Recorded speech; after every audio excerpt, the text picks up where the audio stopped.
Welcome to the deep dive. Just look around you.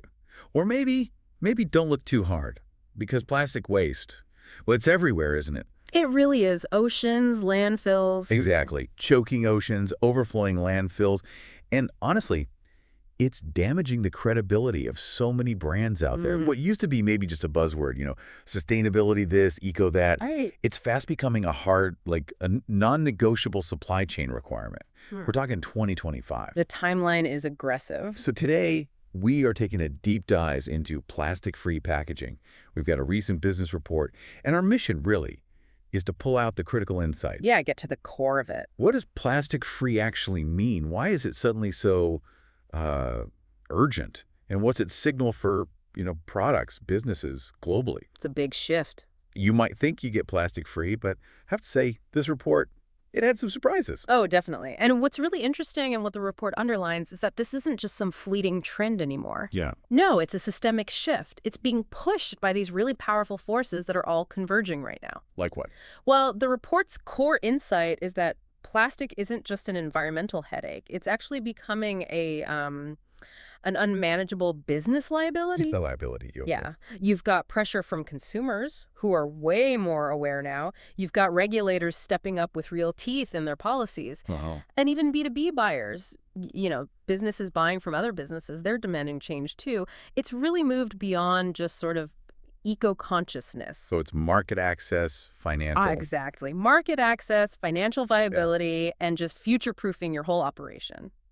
Okay, so if plastic-free is the future, what does it really truly mean? Because, I think for many of us, you hear plastic-free, you picture maybe brown paper wrapping. Right, the simple stuff. But the report's definition, it really struck me how stringent it is. It's totally non-negotiable. It says actual plastic-free packaging uses 0 fossil-based polymers.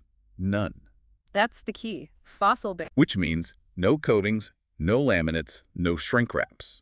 Basically, if it started its life as oil, it's out. It's out. Completely. What did you find was maybe the toughest part of that definition for companies trying to make the switch? Well, precisely that strictness. It's not just a theoretical definition, right? It's a practical hurdle. Like it. If you're totally eliminating fossil-based plastics, the immediate question is, what can you use? Especially at scale. Right. What are the alternatives? So the report highlights materials that fit into 3 buckets: renewable, recyclable, or compostable. Makes sense. We're talking about things like FSC certified paper and board. These are super efficient options. I mean, in the EU alone, paper recycling is already at something like 70%. That's huge. Wow, okay. Then you got your classics, glass and aluminum. Infinitely recyclable, and maybe just as important, consumers trust them. There's a high level of trust there. Yeah, people get glass and aluminum. But here's where it gets really fascinating, I think, where it pushes beyond just paper and glass. The report talks about things like mycelium foam. Mycelium, like mushrooms. Essentially, yeah.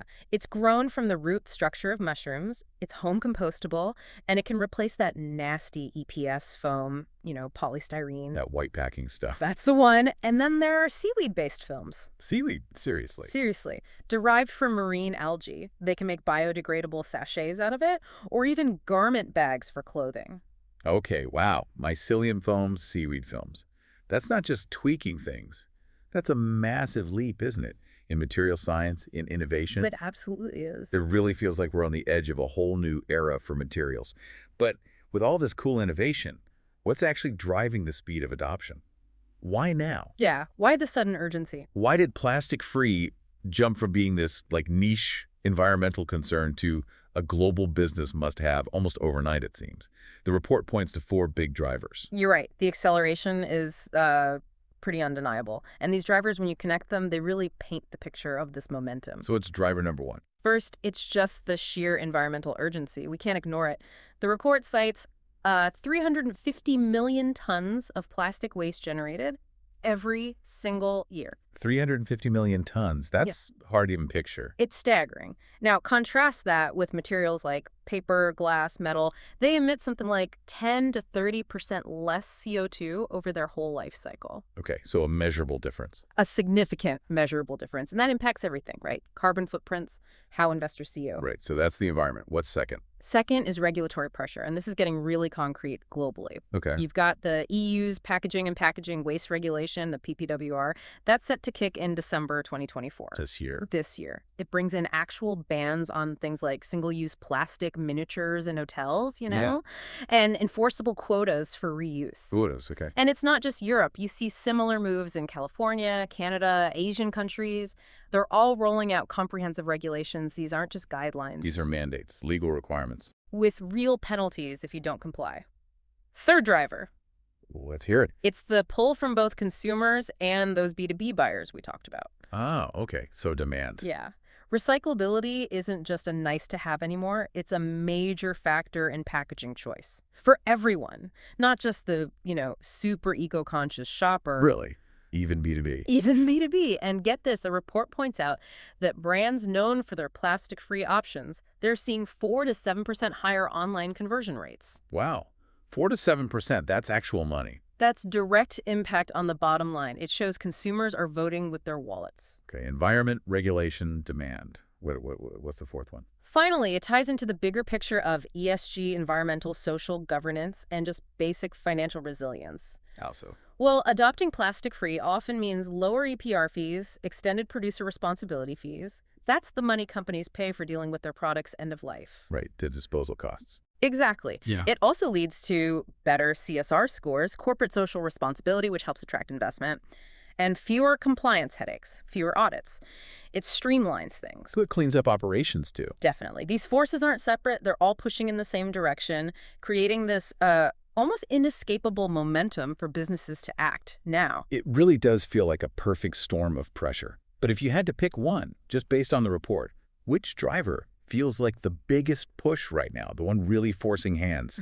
Is it the regulations?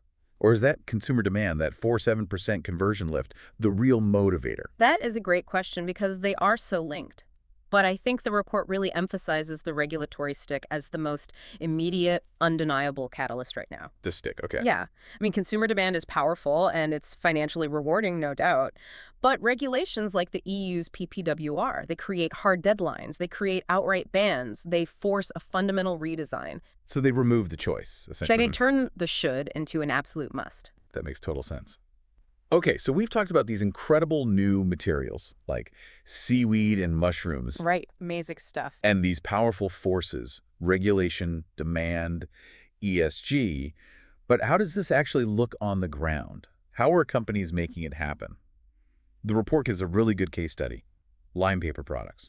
Yeah, lime paper is a great example of translating these big ideas into practical, scalable actions. They seem to be masters of what you might call incremental innovation. Small steps, big impact. Kind of. For instance, they have these no OPP notebooks. OPP is that thin plastic film, right?